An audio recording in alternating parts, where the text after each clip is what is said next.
बिस्मिल्लाहिर्रहमानिर्रहीम। अस्सलाम वालेकुम स्टूडेंट्स, क्या ठीक है आप लोग? तो ये क्लासेस के न्यू यूट्यूब लेक्चर के साथ हम हाजिर हुए। आज के लेक्चर में हम पढ़ेंगे कि how we can solve some inequalities, काफी short inequalities, one of the most important topic कि हाउ कुछ टर्म्स हम पढ़ेंगे आज के लेक्चर में कि हमारे पास how we can solve Cauchy Schwarz inequality.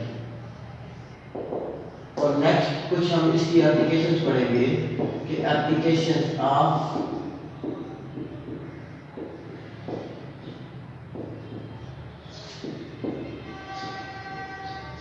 काशी-श्वार्ट्ज inequality और हमारे पास बर्नौली इनइक्वालिटी।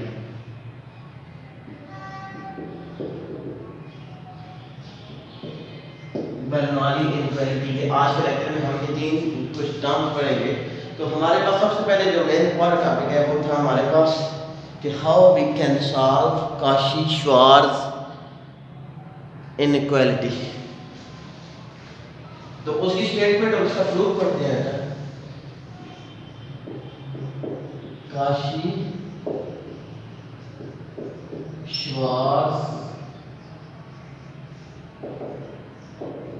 इनइक्वालिटी, ये हमारे पास एक इनर प्रोडक्ट स्पेस का एक टॉपिक था कि जिसमें हमारे पास ये होता है that u and v be the, इसकी स्टेटमेंट है be the elements of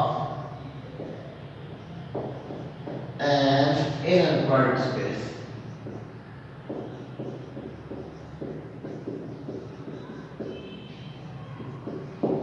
be the element of an inner product space। और हमने ये चीज प्रूव करनी थी कि let u and v is equal to norm of u is less than is equal to norm of u into norm of v। ये चीज हमने प्रूव करनी थी। अब नॉर्मलाइजेशन की प्रॉपर्टी मैंने आप लोगों को बताई थी कि अगर हमारे पास नॉर्म क्या होता है, x is equal x1, x2, x3 up to xn are the elements of an inner product space, the norm of x is equal to x1 square plus x2 square plus x3 square up to so on। These are the terms of Cauchy-Schwarz inequality norm। How we can find norm?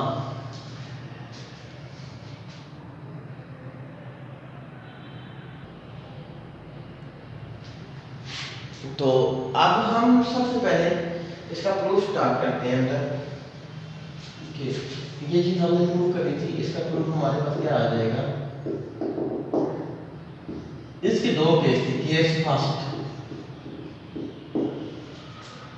First पे हमारे पास if any element, if u is equal to 0 और v is equal to 0, then we have to prove that कि हमारे पास ये both sides,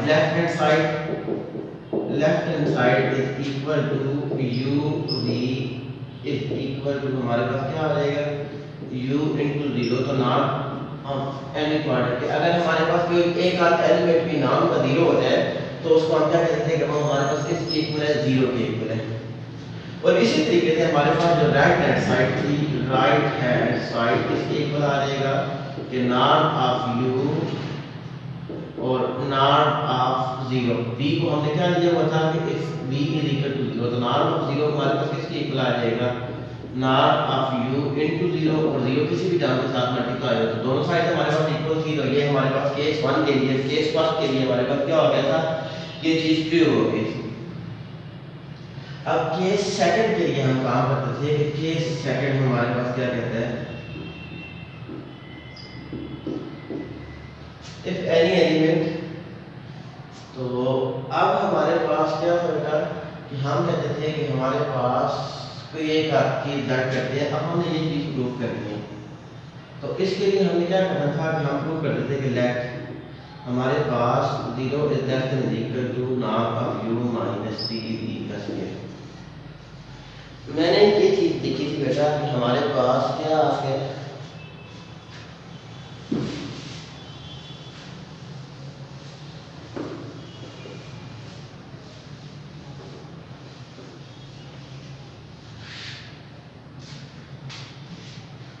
तो अगर हमारे पास कोई ऐसी टर्म आ जाए कि हमारे पास क्या था कि u belong to real number, v belong to real number and t also belong to real number, तो for example 1 2 and 3 belong to real number, तो 3 नंबर थे u b और t थे, तो अब हमारे पास क्या आ जाएगा u minus t, 1 minus 2 into 3 का नॉर्म हम फाइंड आउट करना चाह रहे थे, तो उसका स्क्वायर जब हम लेंगे तो हमारे पास क्या आ जाएगा नॉर्म ऑफ 1 माइनस 6 का square is equal to norm of minus 5 का स्क्वायर, तो हमारे पास क्या आ जाएगा norm of minus 5 is equal to minus 5 का स्क्वायर, तो इसका स्क्वायर नॉर्म का स्क्वायर जब हम लेंगे तो ये हमारे पास किसके इक्वल आ जाएगा 25 के इक्वल आ गया था।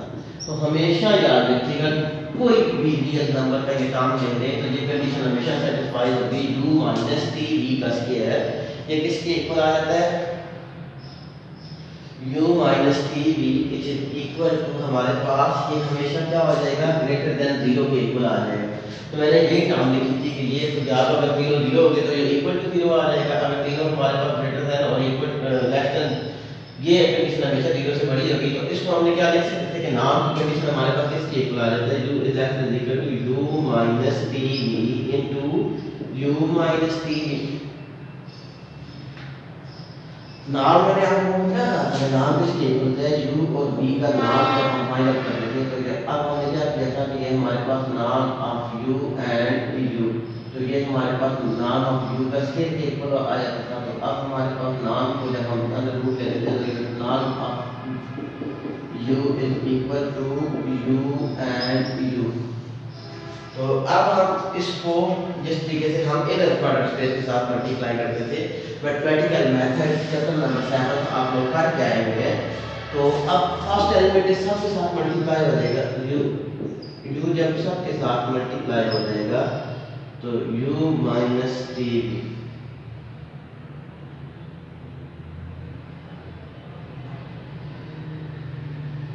तो जब हमारे पास फर्स्ट एलिमेंट सब के साथ मल्टीप्लाई हो जाएगा तो अब हमारे पास दूसरा element minus t we into you और माइनस टी वी, इसको जब हम लिखते थे तो ये हमारे पास किस तरीके से आ गया था u is less than equal to, तो अब हमारे पास u इसके साथ मल्टीप्लाई होगा u और u हमारे पास आ गया था, अब हमारे पास इसको हम लिखते थे कि माइनस टी तो प्लस u और माइनस टी वी ये हमारे पास आ गया था प्लस, तो हम इसको लिख सकते हैं कि माइनस टी वी और हमारे पास क्या आ गया था u हमारे पास आ गया था, तो प्लस माइनस टी वी और माइनस टी वी, इसको हमने इस तरीके से इनर प्रोडक्ट स्पेस को मल्टीप्लाई करते bye definition of inner product space वो हमने कर दिया। अब नेक्स्ट हम इसको लिख सकते थे कि 0 is less than equal to, 0 is less than equal to ये किसकी डेफिनेशन थी नॉर्म ऑफ u का square, this is the definition of norm of u square, मैंने अभी आपको बताया था कि u और u हमारे पास किसके इक्वल आ जाता है नॉर्म ऑफ u स्क्वायर हमारे पास आता है, तो अब हम इसको लिख सकते थे। अब हम एक और डेफिनेशन लगाते थे कि अगर हमारे पास a और b c तो कोई भी वेरिएबल हमारे पास हो तो हम क्या कहते थे कि variable a into b c, तो हमारे पास वेरिएबल y आ जाता था, तो a और c हम इसको कॉमन ले लेते थे, तो इसी तरीके से हमारे पास इधर वेरिएबल कौन सा था, अब हमारे पास इधर वेरिएबल था माइनस टी, तो माइनस टी हम y ले लें u और v हमने ले लिया था, इधर से भी हम क्या ले लें, तो अब हमारे पास इधर क्या था माइनस टी कांस्टेंट वेरिएबल था, सॉरी कांस्टेंट था, कांस्टेंट को हमने नाम में y ले लिया माइनस टी, और इधर भी हमारे पास किसके इक्वल आ जाएगा ये हमारे पास आ जाएगा v और u के इक्वल आ गया था, और अब हमारे पास माइनस टी और माइनस टी बाहर आएगा तो हमारे पास प्लस टी स्क्वायर बन जाएगा, और ये हमारे पास v और v हमारे पास आ गया था, तो हम इसको लिख सकते थे 0 is less than equal to norm of u square minus t, तो अब हमारे पास क्या आ जाएगा -1 और -1 -2 t u v, norm of u v is equal to, क्योंकि हमारे पास इनर प्रोडक्ट स्पेस की कंडीशन थी, दूसरी कंडीशन हमारे पास किसके इक्वल थी u v is equal to v u के इक्वल होता है, या हम इसको लिख सकते थे कि u v is equal to u v का बाद ये हमने कंडीशन इस पर लगा दी थी कि हमारे पास ये इक्वल होते हैं, तो ये हमारे पास किसके इक्वल आ जाएगा, प्लस टी स्क्वायर इनटू नॉन ऑफ बी, और बी किसके इक्वल आ जाएगा, नॉन ऑफ बी स्क्वायर के इक्वल आ जाएगा।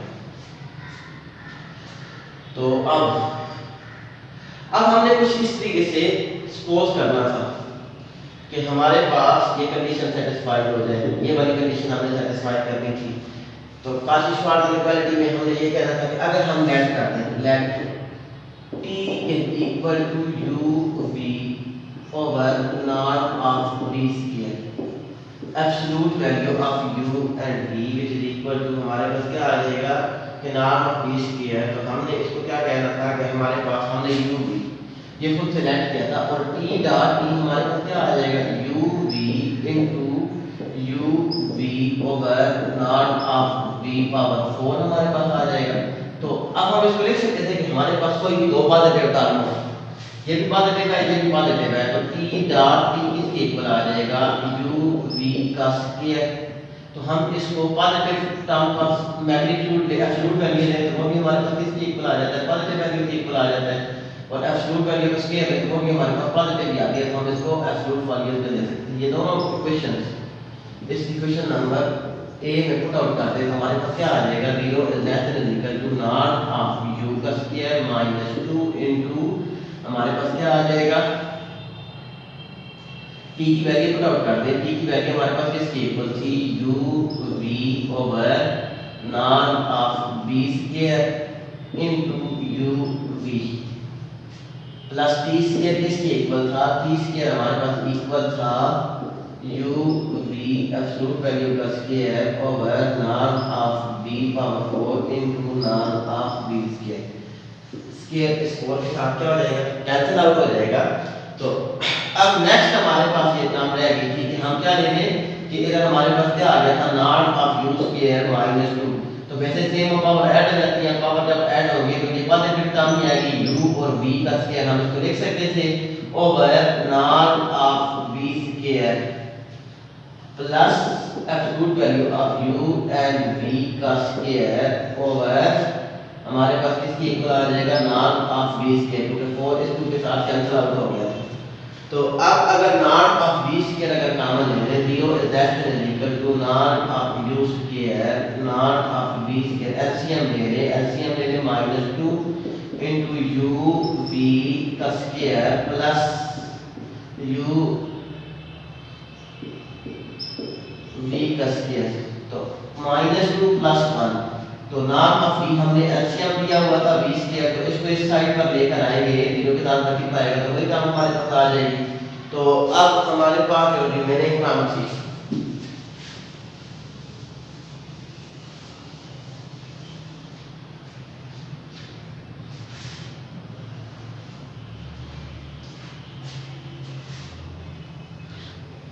अब हम रिमेनिंग टर्म पर आते हैं कि रिमेनिंग टर्म हमारे पास कौन सी रह गई थी। अब हम -2 + 1 is equal to 0 is less than equal to norm of u square norm of b square, तो अब हमारे पास क्या आ जाएगा, minus into norm of u v का स्क्वायर। तो अब -2 + 1 किसके इक्वल आ जाएगा, -1, तो इसको इस साइड पर ले आए, तो हमारे पास किसके इक्वल आ जाएगा, u v का square that is equal to norm of u square norm of v square. तो अब u v का स्क्वायर अगर स्क्वायर रूट ले लें तो norm of u into norm of v, ये चीज हमने प्रूव करनी थी कि this is known as Cauchy Schwarz inequality. क्या था हमारे पास, काशी-श्वार्ट्ज इनइक्वालिटी थी। तो अब हमने क्या करना था कि once again I will repeat that how we can prove the Cauchy-Schwarz inequality। तो उसके लिए हमें सबसे पहले क्या क्या चीज़ चाहिए, उसके लिए हमें यह चीज़ प्रूव करनी थी कि let u v be the elements, कि ये हमारे पास u be the element is the statement, और अब क्या कहना था कि let u v be the elements of an inner product space। तो अब किसके इक्वल आ जाएगा, कि norm of u and v, this bracket is shown and norm of u and v is less than or equal to norm of u is less than or equal to norm of u norm of v। तो case first, अगर कोई element zero हो जाता है, इनमें से कोई भी एलिमेंट जीरो हो जाता है, तो ये हमारे पास केस इजीली सॉल्व हो सकता है कि हमारे पास कोई एलिमेंट जीरो होगा तो उसका नाम के साथ उसको इनर प्रोडक्ट स्पेस के साथ मल्टीप्लाई करेंगे तो किसके इक्वल आएगा, जीरो के इक्वल आएगा। तो अब राइट हैंड साइड इनमें से कोई एलिमेंट हमारे पास क्या हो जाता है कि राइट हैंड साइड में भी नॉर्म का किसी भी जीरो का नॉर्म हमारे पास किसके इक्वल आएगा, जीरो के इक्वल आएगा। तो norm of u is equal to zero, तो ये हमारे पास जीरो के इक्वल आ जाता है। तो अब हमारे पास case second let u is less than or equal to u minus tv whole square. ये हमने खुद से लेट किया था, मैंने कहा था कि u और v क्या है, क्योंकि नाम है, नाम के वेक्टर है, नाम के वेक्टर हमेशा किसके इनर प्रोडक्ट स्पेस के एलिमेंट है, इनर प्रोडक्ट स्पेस के एलिमेंट हमेशा क्या होते हैं, पॉजिटिव होते हैं।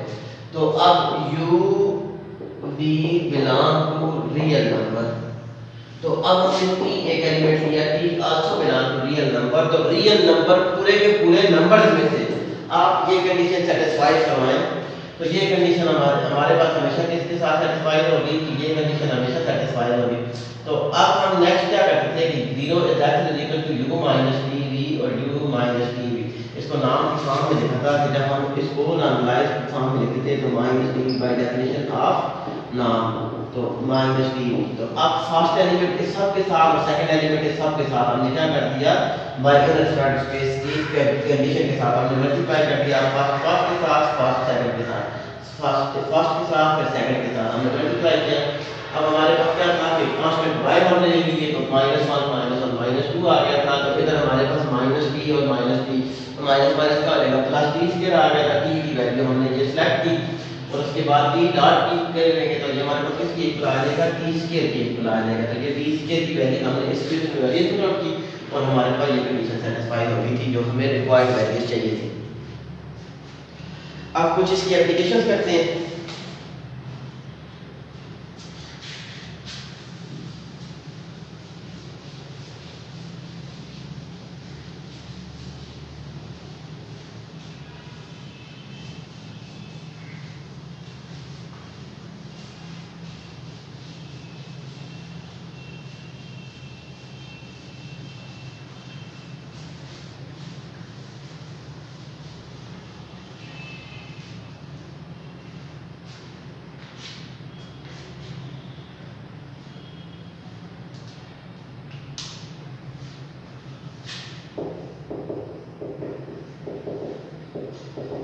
Applications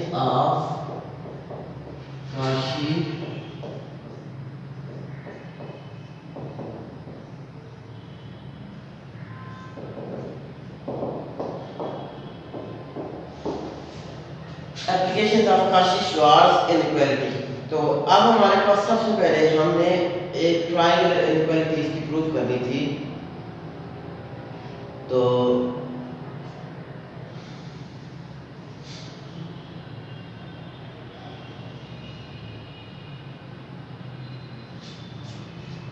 late x y theorem था बेटा कि हमारे पास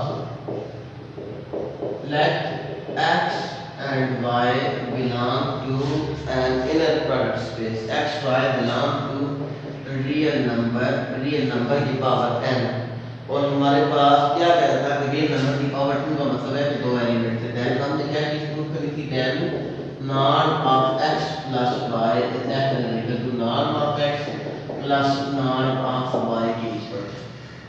तो ये हमारे पास इसका क्या बोल सकते हैं कि this is known as triangular inequality.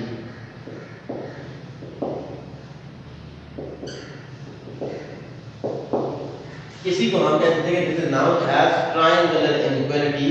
तो अब हम सबसे पहले कोई एक साइड लेकर चलते हैं, तो हम प्रूफ इसका स्टार्ट करते हैं।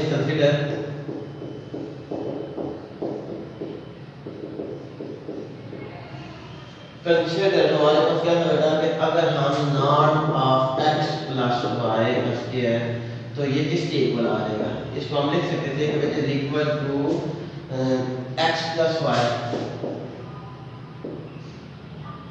इसको हम लिख सकते थे कि ये हमारे पास किसके इक्वल आ जाएगा, तो x प्लस y और हमारे पास into x plus y। तो फर्स्ट एलिमेंट के साथ मल्टीप्लाई होगा तो अब हमारे पास क्या आ जाएगा कि x और y के साथ जब मल्टीप्लाई होगा तो फर्स्ट एलिमेंट इनटू अब हमारे पास कि x प्लस y और plus y into x plus y। तो अब हमारे पास क्या आ जाएगा x और उसके बाद हमारे पास प्लस x और y प्लस y और x प्लस y और y। Bye definition of inner product space कि हम इसको इनर प्रोडक्ट स्पेस की डेफिनेशन के साथ हम लिख सकते थे। तो ये हमारे पास इसकी डेफिनेशन थी नॉर्म ऑफ x के स्क्वायर प्लस 2 इनटू xy एक और एक क्या हो जाए 2 और नॉर्म ऑफ y स्क्वायर। तो अब हम इसको लिख सकते हैं कि बेटा कि हमारे पास by definition of Cauchy Schwarz equality norm of xy मतलब मैंने यूज किया था ना कि इधर नॉर्म ऑफ xy के इक्वल आ जाएगा नॉर्म ऑफ x और नॉर्म ऑफ y के इक्वल आ जाएगा। तो इसकी कंडीशन हम लिख सकते थे कि इसको हम लिख सकते थे कि it is equal to norm of x square plus 2 into norm of x और norm of y plus norm of y square. तो इट इज इक्वल टू हमारे पास ये किसका फार्मूला बन गया था norm of x plus norm of y whole square जो a square plus b square plus 2ab। तो हम क्या चीज लेकर चले हुए थे norm of x plus y। तो ये हमारे पास क्या आ जाएगा काशी-श्वार्ट्ज इक्वालिटी ये इसके लेस देन था ना। तो अब norm of square definitely equal to norm of x plus norm of y का स्क्वायर स्क्वायर के साथ अगर कैंसिल आउट हो जाएगा तो यही कंडीशन हमने सेटिस्फाई करवानी थी कि norm of x plus y is definitely equal to norm of x plus norm of y। कुछ कंडीशंस आगे हैं वो आप लोगों ने खुद सॉल्व कर लेनी है। आप लोगों के जो नोट्स अवेलेबल हैं वो भी आप लोगों ने खुद सॉल्व करने हैं। तो अब नेक्स्ट था हमारे पास इस चैप्टर का लास्ट टॉपिक था बेर्नौलीज इनइक्वालिटी।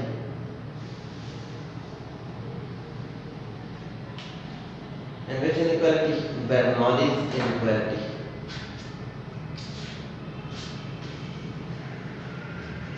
ऑप्शन क्या आप लोग देख चुके होंगे। तो नेक्स्ट टॉपिक के साथ हम आते हैं जो हमारे पास इसी के चैप्टर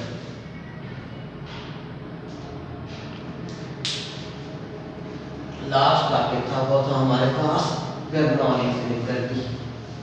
इंपॉर्टेंट टॉपिक है बेर्नौलीज inequality.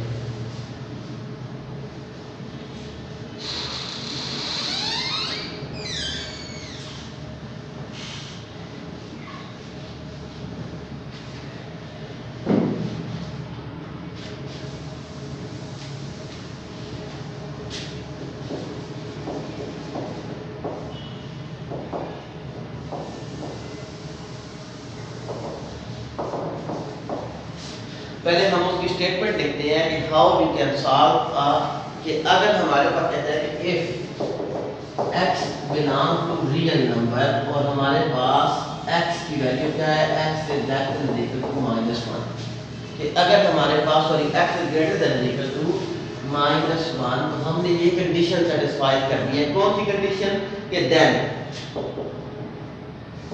1 plus nx is equal to या हम इसको क्या कहते हैं कि 1 plus x power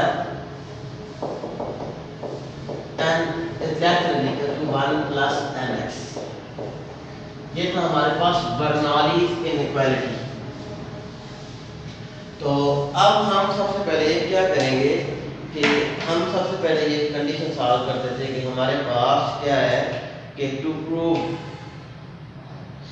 हम हमेशा याद रखिएगा कि हम जब भी मैथमेटिक्स में काम करते हैं तो हम मैथमेटिक्स को किसी पूरे रियल नंबर से कि अगर हमारे पास ये हमारे पास रियल नंबर का सेट है रियल नंबर का set 0 plus minus 1 plus minus 2 plus minus 3 up to so on ये हमारे पास एक रियल नंबर्स का सेट है। तो इस कंडीशन के लिए हमने इसको सॉल्व करना था कि हमारे पास कुछ किस किस कंडीशन के लिए ये ट्रू होता है। तो अब सबसे पहले हमारे पास ये कंडीशन क्या होनी चाहिए था कि हम इसको मैथमेटिकल इंडक्शन के प्रोसेस के साथ सॉल्व करते थे। इसकी स्टेटमेंट अब इसके प्रूफ पर आते हैं। कहते हैं कि बाय यूजिंग मैथमेटिकल इंडक्शन के साथ जब हम सॉल्व करते थे तो हम तीन कंडीशन के साथ सॉल्व करते थे कि for n is equal to 1 और दूसरी थी for n is equal to k और तीसरी थी कि for n is equal to k plus 1 के लिए। तीन कंडीशन के लिए हम इसको सॉल्व करते थे मैथमेटिकल इंडक्शन के साथ। तो अब हम क्या करेंगे, इसी केस के साथ हम सॉल्व करेंगे बेटा कि हमारे पास by mathematical induction case number first. Case first हमारे पास ये कहता था कि for n is equal to 1। तो अब n is equal to 1 के लिए हम सॉल्व करेंगे तो हमारे पास राइट हैंड साइड क्या आ जाएगी इधर कि राइट हैंड साइड हमारे पास आ जाएगी 1 plus x power 1 which is equal to 1 plus x हमारे पास आ गया था। और लेफ्ट हैंड साइड हमारे पास किसके इक्वल आ जाएगा कि अब हमारे पास 1 plus nx। तो n किसके इक्वल था, 1 के इक्वल था, 1 plus x। तो दोनों साइड हमारे पास क्या हो गई थी, इक्वल आ गई थी। तो हम क्या कहते हैं कि केस 1 हमारे पास क्रिएट हुआ है। अब फॉर केस सेकंड हम करते थे case second for n is equal to k।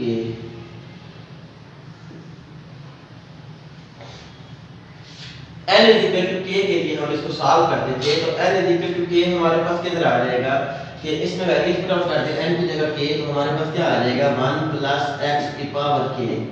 तो अब हम क्या कहते थे कि 1 plus x power k is greater than or equal to,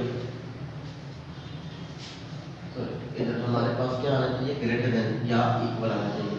तो 1 plus x पावर k। तो अब हमारे पास ये किसके इक्वल आ जाएगा कि 1 plus x पावर k तो greater than is equal to 1 plus k।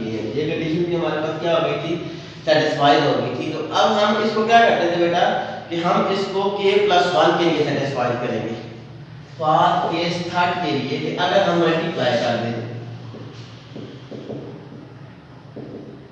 Multiplying तो अब हम 1 plus x इस पूरी इक्वेशन के साथ अगर मल्टीप्लाई कर दें 1 plus x जब हम मल्टीप्लाई करेंगे तो 1 plus x into 1 plus x power k। तो राइट हैंड साइड हमारे पास किसके इक्वल आ जाएगी 1 plus x। तो left hand side greater than is equal to 1 plus kx into 1 plus x। तो अब हम इसको लिख सकते थे कि जब बेसिस सेम हो पावर क्या हो जाती है, ऐड हो जाती है 1 plus x power k plus 1 is greater than is equal to 1 plus x। जब 1 इसके साथ मल्टीप्लाई होगा तो अब हमारे पास क्या आ जाएगा 1 plus x plus kx plus kx square। तो 1 plus x power k plus 1 is greater than is equal to 1 plus x अगर कॉमन ले लें तो 1 plus k plus kx square। तो अब हम इसको लिख सकते थे बेटा कि हमारे पास क्या है कि x कोई भी रियल नंबर है। मैंने आप लोगों को पहले बताया था कि x हमारे पास क्या है, कोई भी रियल नंबर है। अब k कोई भी इंटीजर है, उसका k belong to integer. Integer के साथ हम क्या कहते थे कि x कोई भी रियल नंबर है और k हमारे पास क्या है, इंटीजर है।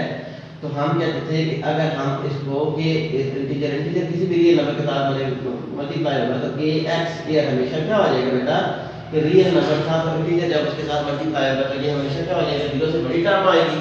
तो हम इसको लिख सकते थे कि ये हमेशा किसके इक्वल आ जाएगा 1 plus x power k plus 1 is greater than or equal to 1 plus k into x plus kx square। तो इसको अगर रिमूव भी कर दे तो ये हमारे पास क्या आ जाएगा कि हमें पता था कि सिंस kx square ये ग्रेटर देन इक्वल टू 0 के इक्वल है। तो अब हम इसको क्या कहते हैं कि 1 plus x power k plus 1 is greater than or equal to 1 into 1 plus k into x। तो यही चीज हमने प्रूव करनी थी कि हमारे पास क्या आ जाएगा कि so the given condition is true so the given condition is true for n is equal to 1, n is equal to k और k plus 1 के लिए। तो हम क्या मैथमेटिकल इंडक्शन का प्रोसीजर क्या कहता था कि अगर इन तीनों कंडीशन के साथ अगर ये चीज़ ट्रू है तो हमारे पास पूरे के पूरे रियल नंबर पर ये चीज़ ट्रू है। ये था हमारे पास बर्नौलीज इनइक्वालिटी। तीन चीज़ें हमने की थी, काशी-श्वार्ज़ इनइक्वालिटी, उसके बाद उसकी एप्लीकेशंस की थी और उसके बाद हमारे पास क्या आ गया था बर्नौलीज इनइक्वालिटी।